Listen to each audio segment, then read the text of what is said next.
Les gens du fond, transférez-vous sur le pont.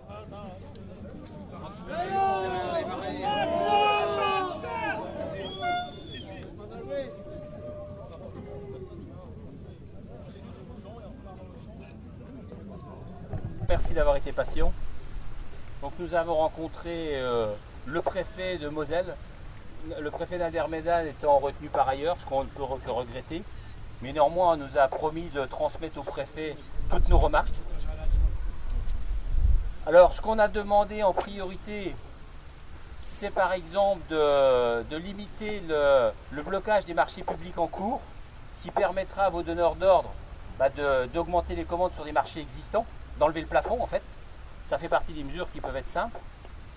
On a demandé également de faire un processus dont vous avez entendu parler au début de la crise, le FCTVA, le remboursement anticipé des TVA aux collectivités locales, ce qui leur permet en fait de leur donner de l'oxygène sur des marchés et les sortir plus rapidement. On a aussi également demandé des changements dans des écritures budgétaires entre l'entretien et l'investissement.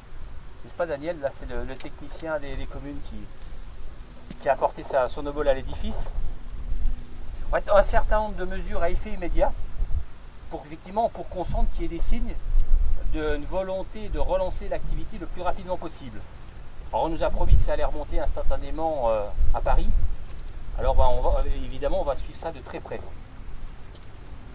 Alors autre demande, c'est une clarification des organisations départementales et territoriales, régionales à terme, pour qu'on arrête l'immobilisme des uns des autres qui ne décident plus rien en disant je ne sais pas ce que je fais ou comment ce sera demain. Très honnêtement, on est entendu depuis qu'on parle du problème, mais on n'a pas vu beaucoup d'actes.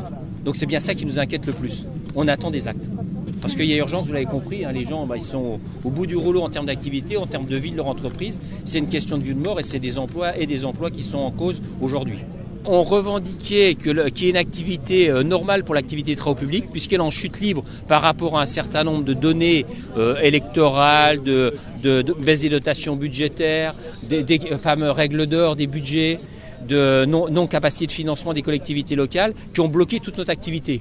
Donc on demandait aujourd'hui à relancer cette activité au travers de plans de relance que j'ai évoqués tout à l'heure ou de mesures toutes simples, de marchés existants dont on puisse dépasser les seuils et ainsi de suite, faire en sorte que les activités de travaux publics et de l'activité, ce qui n'est plus le cas aujourd'hui puisqu'elles sont en baisse, je l'ai dit tout à l'heure, de 35%.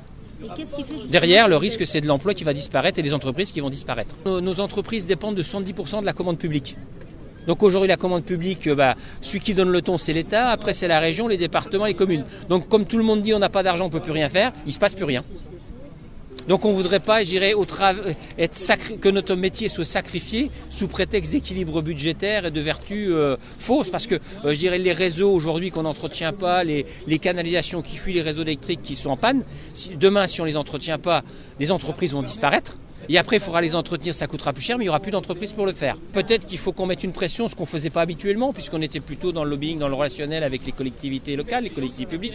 Peut-être qu'il faut qu'on mette plus de pression par rapport à ça, quoi. S'il faut, on le fera.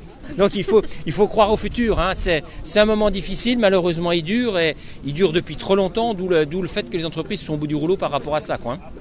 On a monté, quand on est entrepreneur, on monte notre vie, nos actions pour développer, faire de l'emploi, faire de la formation. Aujourd'hui, on risque de casser tout ça. Donc on n'a pas envie. On se bat pour ça, quoi. Depuis le début de la crise, on a perdu à peu près 1300 emplois. Et on risque d'en perdre le double s'il ne se passe rien. C'est ça le risque.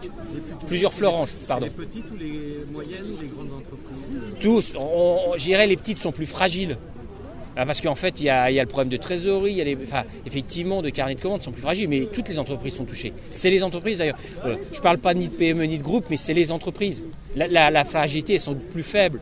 Ils sont plus fragiles dans les PME, mais les groupes, ils sont aussi touchés. Même si on leur fait des mauvais procès par rapport à d'autres choses, quoi.